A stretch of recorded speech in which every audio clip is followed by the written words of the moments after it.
अस्सलाम वालेकुम, welcome back to my YouTube channel. आज मैं आपसे शेयर करूंगी ढाबा स्टाइल माश की दाल बनाने की रेसिपी। तो वीडियो को अपने एंड तक क्लास में देखना है। तो चलिए बनाना स्टार्ट करते हैं।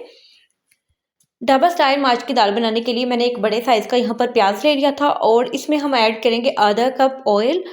और ऑयल ऐड करने के बाद हम इसे फ्राई करेंगे तकरीबन हम 4 से 5 मिनट के लिए, या तब तक आपने फ्राई करना है हल्का सा इस पर कलर आना चाहिए।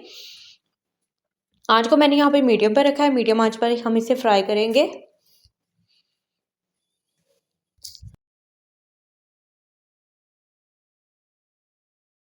तो यहाँ पर प्याज को फ्राई करते तकरीबन मुझे 4 से 5 मिनट हो गए थे और इसमें मैंने ऐड किया यहाँ पर एक बड़े साइज़ का टमाटर। 1 टेबलस्पून इसमें जाएगा अदरक का पेस्ट, 1 टीस्पून मैंने इसमें ऐड किया है लहसुन का पेस्ट और 2 से 3 सब्ज़ मिर्चें मैंने इसमें काट कर ऐड कर दी हैं। और साथ ही इसमें हम ऐड करेंगे स्पाइसेस। 1 टेबलस्पून जाएगा इसमें रेड चिली पाउडर, 1 टीस्पून जाएगी इसमें हल्दी और 1 टीस्पून ही इसमें मैं ऐड करूँगी नमक।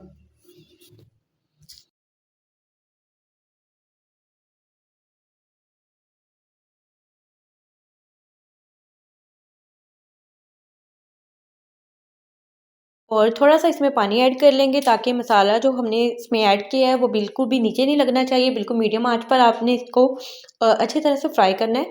इसे तब तक फ्राई करेंगे थोड़ा-सा हमारा यहाँ पर मसाला घुल जाए।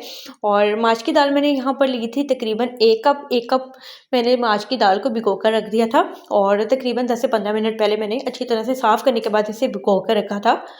और थोड़ा-सा इसका साइज़ डबल हो गया है और पानी बहुत ज़्यादा मैंने ठंडा नहीं इसमें ऐड किया था, बिल्कुल हल्का-सा नीम गर्म पानी ऐड किया था। तो यहाँ पर हमारा मसाला तैयार हो गया था और हमारी दाल भी थोड़ी-सी यहाँ पर फूल गई थी।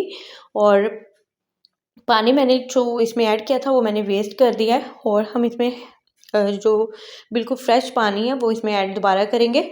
तो यहाँ पर हल्का-सा बस मैंने मसाले के साथ इसे मिक्स कर लिया और इसमें और पानी मैंने इसमें ऐड किया था तकरीबन 1 गिलास, बिल्कुल आपने नाप करके इसमें ऐड कर देना है। और पानी को ऐड करने के बाद थोड़ा इसे स्पून की मदद से मिक्स कर लेंगे। उसके बाद इसे कवर करके रख देंगे तकरीबन मैंने इसे 7 से 8 मिनट के लिए बिल्कुल मीडियम आँच पर पकने के लिए रख दिया था।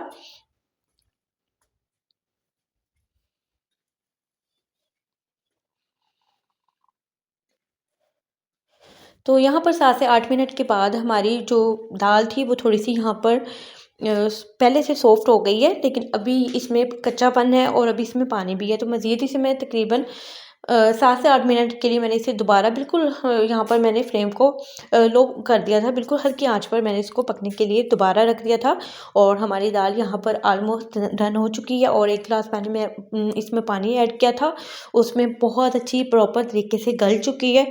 और आँच को आपने बहुत तेज़ नहीं रखना, हल्की आँच पर आपने इसको पकाना है। और जहाँ पे अगर आपको लगे कि पानी थोड़ा-सा कम है या आपकी दाल अभी कच्ची है तो मज़ीद आप थोड़ा-सा इसमें आधा कप के बराबर इसमें पानी ऐड करके दोबारा से कवर करके रख सकते हैं। तो यहाँ पर हमारी दाल जो है बिल्कुल डन हो गई है, इसका ऑयल सेपरेट हो गया है। और यहाँ पर आप इसमें सब धनिया भी ऐड कर सकते हैं और सब्ज़ मिर्चें भी ऐड कर सकते हैं। तो मैंने इसे डिश आउट कर लिया था। तो होप सो आपको आज की वीडियो अच्छी लगी होगी। वीडियो अच्छी लगी है तो वीडियो को लाइक कर दें और अपना फीडबैक लाज़मी दें और दुआओं में याद रखें। अल्लाह हाफ़िज़।